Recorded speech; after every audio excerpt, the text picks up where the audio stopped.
What is going on, guys and girls? Welcome back to TV and Me. I'm of course Kevin, and it's time for another Walking Dead weekend. So before we get into a quick breakdown of last episode, a quick recap, I should probably address the bad lighting in this video. Basically, I normally have a lamp behind the camera which lights me, which makes the videos brighter, but unfortunately it packed up this week, so do not worry, by the next video it should be sorted out, as I've actually ordered a proper lighting rig. For this video we'll have to make do. I hope it doesn't affect the video too much, but let's get into our recap. So I guess we can start where the episode ended last time, which was Rick's famous words, maybe we could take this place over, or maybe we should take this place over, or something along those lines. And, you know, I still disagree with it, because the more I learn about Alexandria, the more I see of the people. Even though there are a few dickheads in the place, it seems on the up and up. It seems like there's nothing nefarious going on behind the scenes. I could be wrong, of course.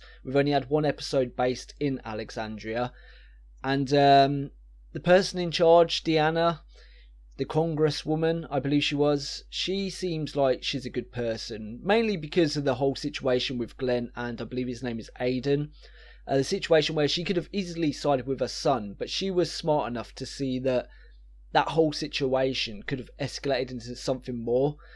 And I think she also saw that Glenn and his group are in the right, considering they've been out in the wilderness for so long, whereas her son Aiden has just been on the outskirts of the perimeter.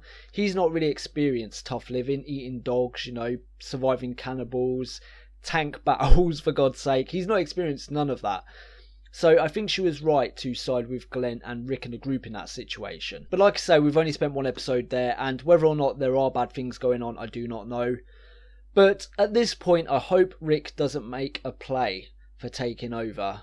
Again, like last episode I said in the review, there do seem to be a few weaknesses in their defence, so hopefully he can help sort that out now he is the constable. And hopefully, with Michonne's help, Rick will start to level out a bit more.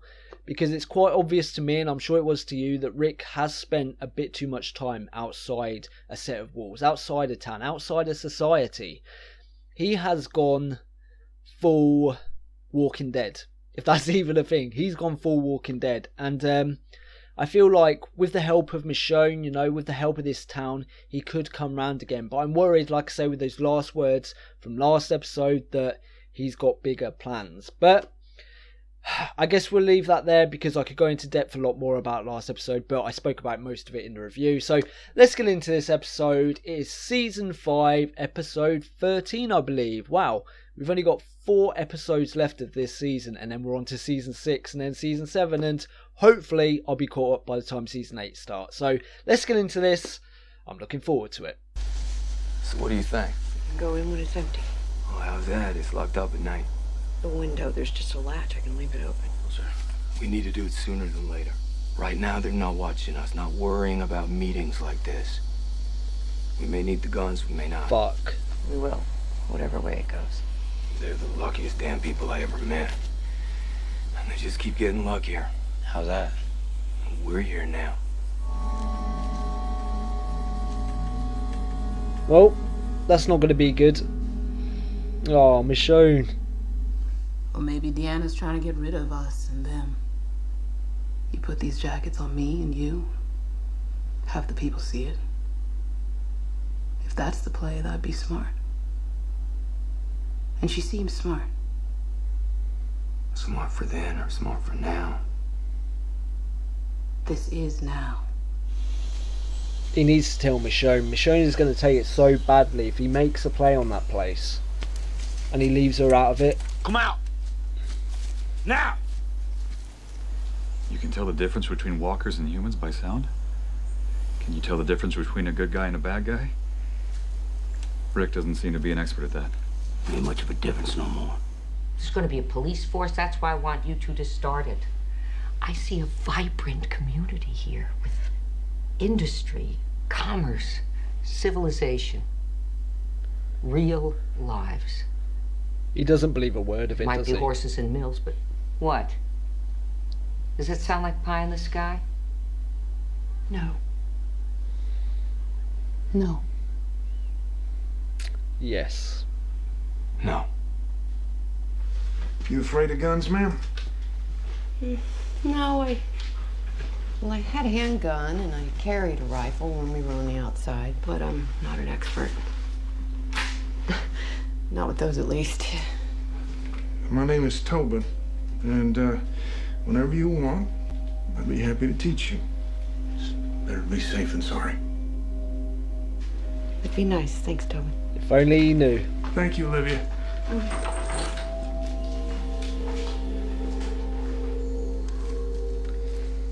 Fuck. Oh no.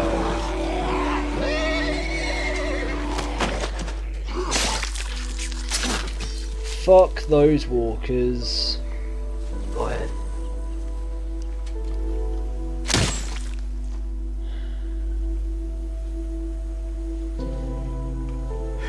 He always ran. Trying to draw a comparison, isn't he, between trying the to horse help and Daryl.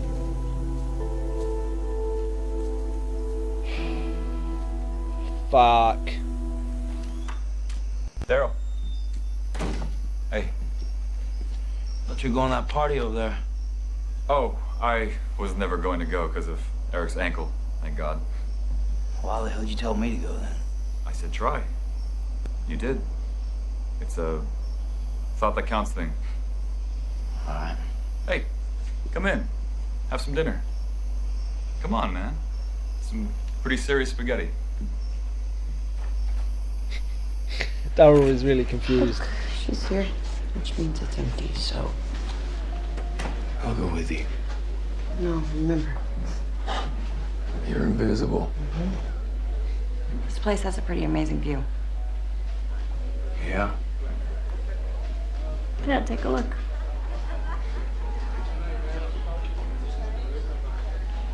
Ordinary life like before. Well, not like before. No.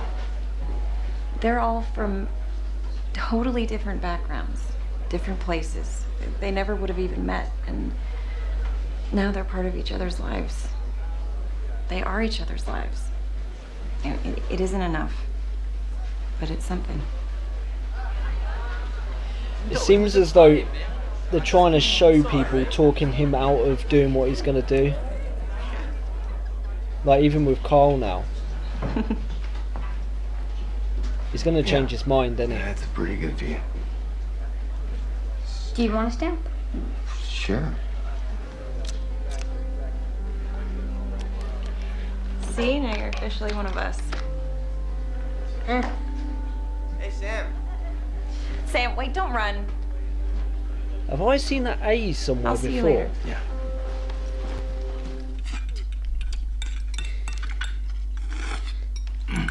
Thanks.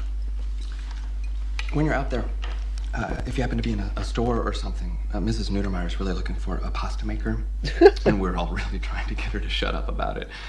If you see one out on your travels, it would go a long way to... I thought it was done. You didn't ask him already. Ask me what? Oh shit, they got a bike. Oh, Daryl's in dreamland.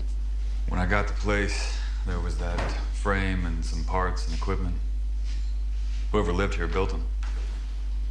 I'd like you to be Alexandria's other recruiter. The main reason why I want you to help me recruit is because you do know the difference between a good person and a bad person. I got nothing else to do. Thanks. Come on, crack a smile. Come on, Daryl. I'll get you some rabbits. Great.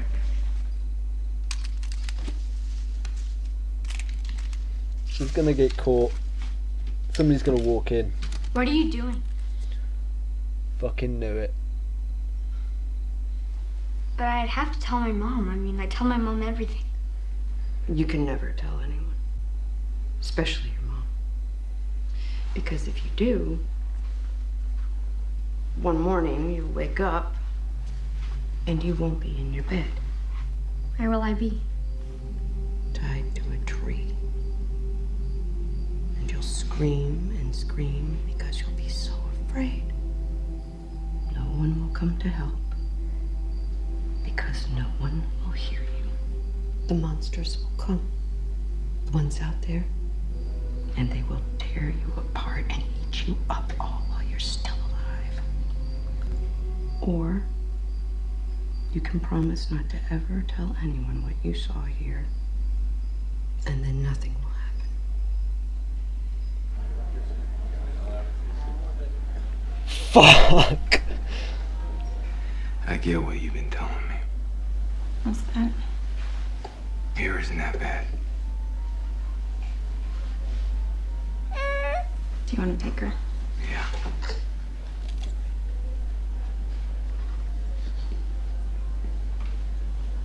No, no, no, no, no, no, no, no, no. Shit.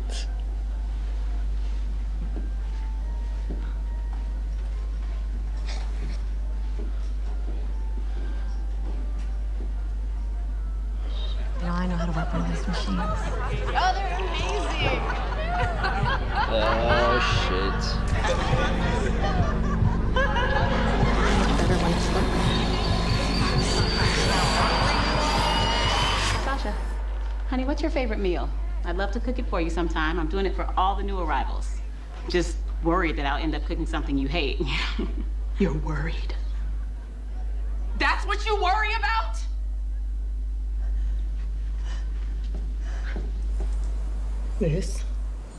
It isn't real. Sasha, you've been through a lot, and I accept that. But what you just said, that's bullshit. Do we really need these? I mean, if things go bad, yeah, sure, we do what we gotta do, but it's like you said, we don't need these for that. Right now we don't. You wanted me to try, right? I'm good.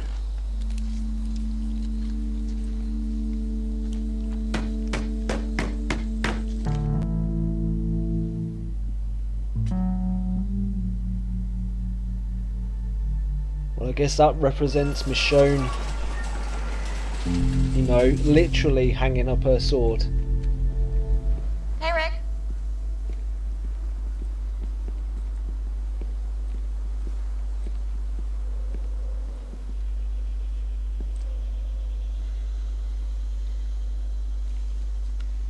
I fucking knew it.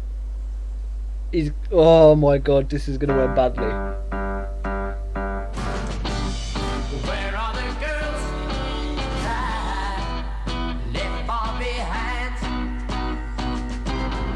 The sun in my life, it is dead, it is dead. So there we have it, episode 13, and this episode was really, really surreal. Seeing our characters like Rick, Michonne, Sasha, just everyone, seeing them washed, seeing them clothed like normal people, it was just surreal. It was strange, and it sort of, I had to keep reminding myself that I was watching The Walking Dead because it is so different. But before I actually get into a breakdown of the characters in this episode, I've got to mention one thing because I know I'll forget if I don't mention it now, and that is the A stamp that kid put on Rick's hand and is on everybody else's hands, like Jesse's. I swear I've seen it somewhere else in this show, and it's bugging me. Maybe I'm imagining it. Maybe I haven't seen it before, but I feel like I've seen that A somewhere, and I cannot remember.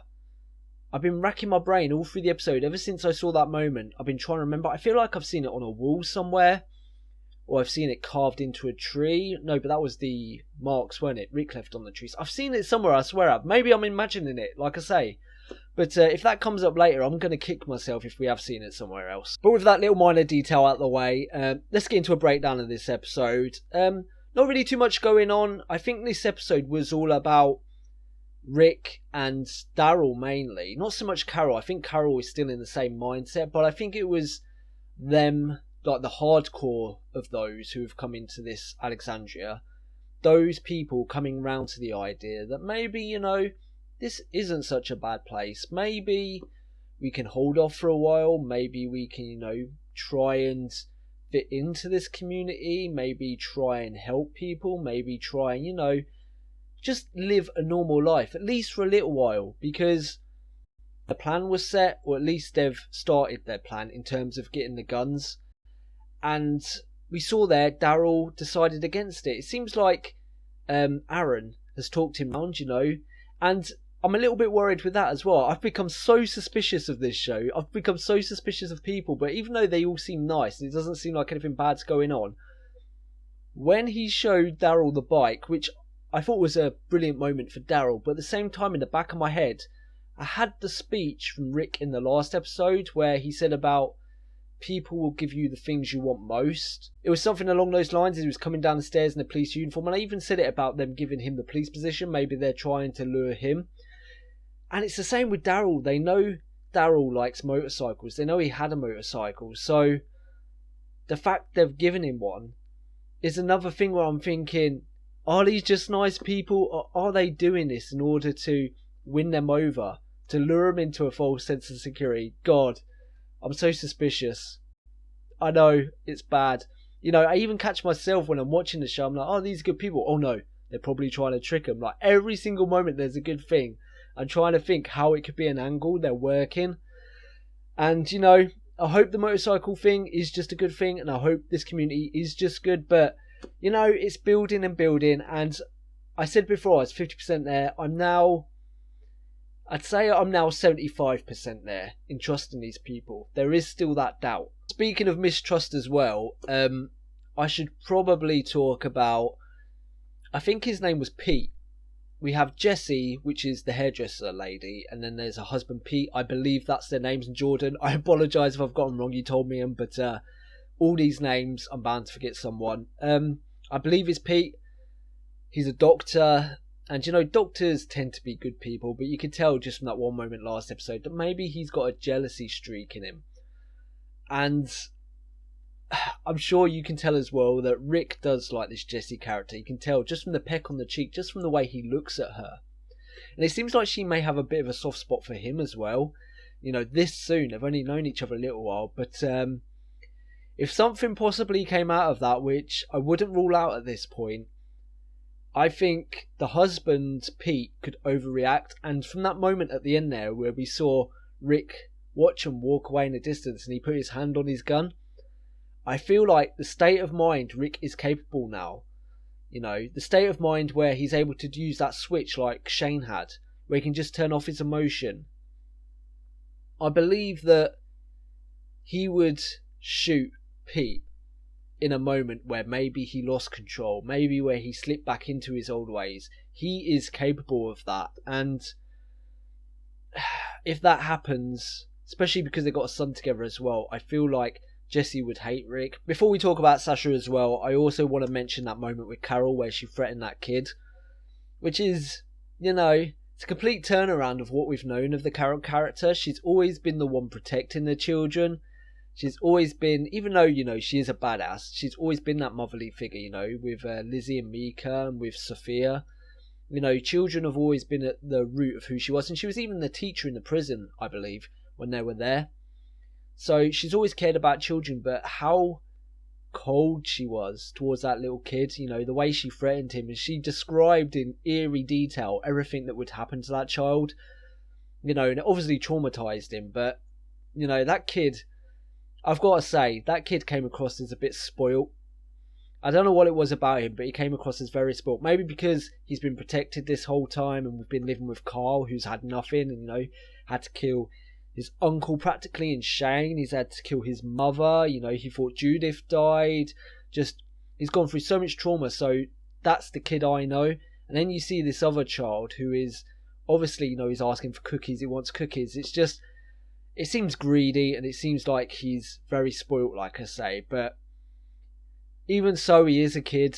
Carol threatened him, but she did it because she had to do it. Because if that kid had gone blurting out that Carol was in there, then all hell's going to let loose, because they're going to wonder why she's going after guns. Even though Rick at this point seems like he's turning his back on the plan, and he did take the gun off Carol at the end there, but it seems like with the help of Jessie and Deanna and everybody talking to him, tell him to look around, and even that moment at the party where he looked at Carl and he saw he was happy, I think he's starting to change his mind on the whole takeover plan.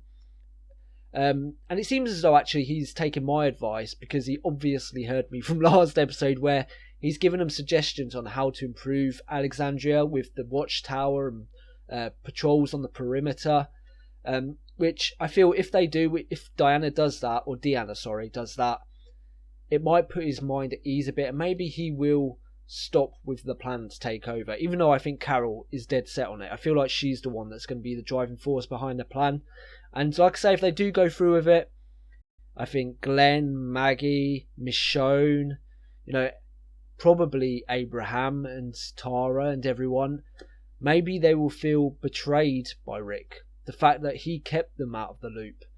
Even though they're meant to be team fam, he's apparently keeping them out the loop on what's going down behind the scenes. So I think they will go against him if he decides to go through with that. But I could be wrong.